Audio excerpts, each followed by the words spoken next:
நான் உங்கள் சரவணன். இது உங்கள் யூனிஃபை டீச். வாங்க பாடத்துக்கு போகலாம். 9ஆம் வகுப்பு அறிவியல், அலகு 9, அண்டம். 9.6 பன்னாட்டு விண்வெளி மையம். நீங்க எங்க சேனலை சப்ஸ்கிரைப் செய்யலைன்னா சப்ஸ்கிரைப் செஞ்சுக்கோங்க. பக்கத்தில் இருக்கிற பெல் ஐக்கானை கிளிக் பண்ணிக்கோங்க. 9.6 பன்னாட்டு விண்வெளி மையம். விண்வெளி வீரர்கள் தங்குவதற்கான ஒரு பெரிய விண்வெளி களமே பன்னாட்டு விண்வெளி மையம் ஆகும். அது தாழ்வான புவிவட்ட பாதையில் சுமார் 400 கிலோமீட்டர் தொலைவில் இயங்குகிறது. அது ஒரு அறிவியல் ஆய்வகமாகவும் செயல்படுகிறது. அதன் முதல் பகுதி 1998ஆம் ஆண்டில் சுற்றுப்பாதையில் நிலைநிறுத்தப்பட்டது.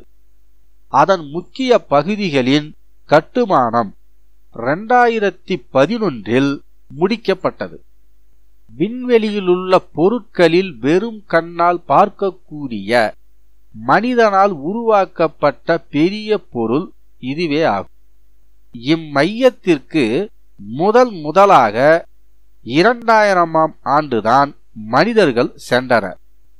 அதன் பிறகு ஒருபொழுதும் அதில் மனிதர்கள் இல்லாமல் இருந்தது இல்லை. ஒரு குறிப்பிட்ட நாளில் குறைந்தது 6 மனிதர்கள் அங்கு இருப்பார்கள்.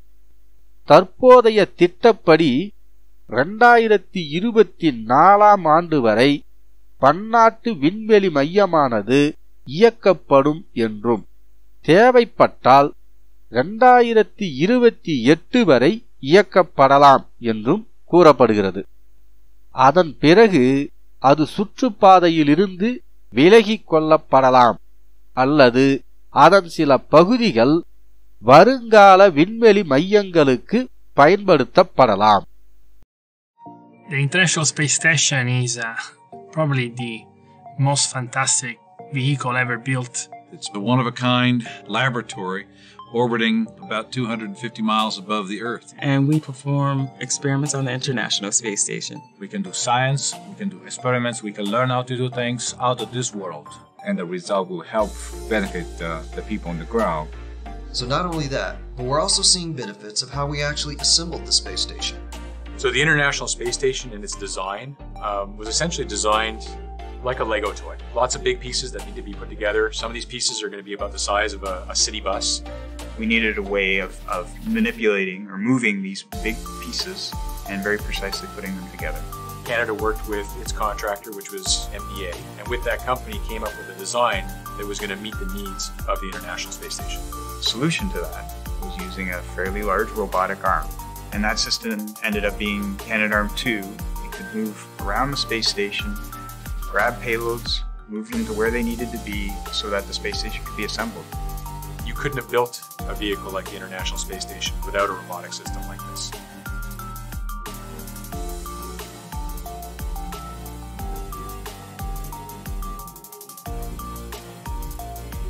And that was when we started talking to Synaptive Medical.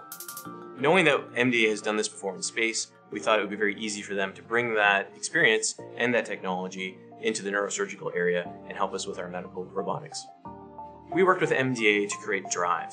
Drive is a robot mounted onto a base that holds a surgical camera that can be automatically positioned to any surgical instrument that's tracked by our system.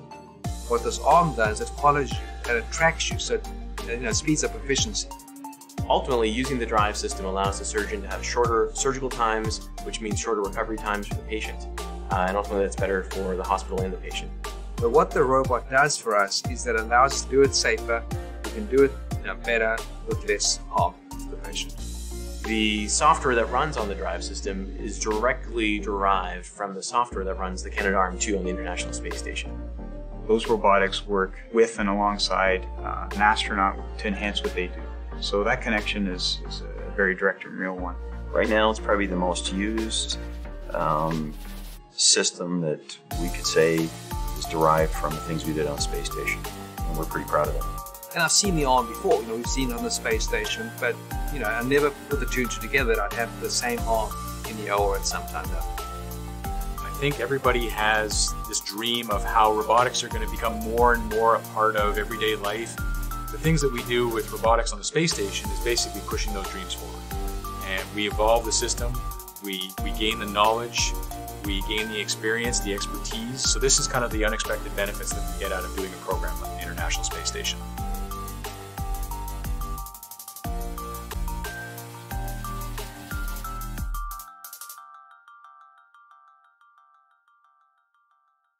அடுத்த வீடியோவில் 9.6.1 பன்னாட்டு விண்வெளி மையத்தின் பயன்களைப் பற்றி தெளிவாக காண்போம். இந்த video எங்கள் சேனலில் ஆங்கிலத்திலும் உள்ளது.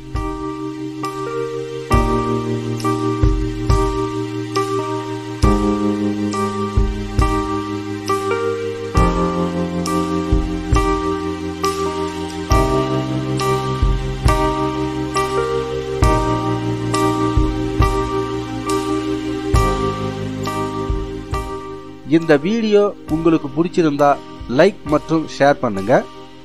உங்களுடைய கேள்விகள் மற்றும் கருத்துக்களை கமெண்ட் பண்ணுங்க. எங்க சேனலை நீங்க சப்ஸ்கிரைப் செய்யலைன்னா சப்ஸ்கிரைப் செஞ்சுக்கோங்க. பக்கத்தில் இருக்கிற பெல் ஐகானை கிளிக் பண்ணிக்கோங்க. தேங்க்யூ ஃபார் வாட்சிங். ஒரு புதிய வீடியோவோட மீண்டும் உங்களை சந்திக்கிறேன்.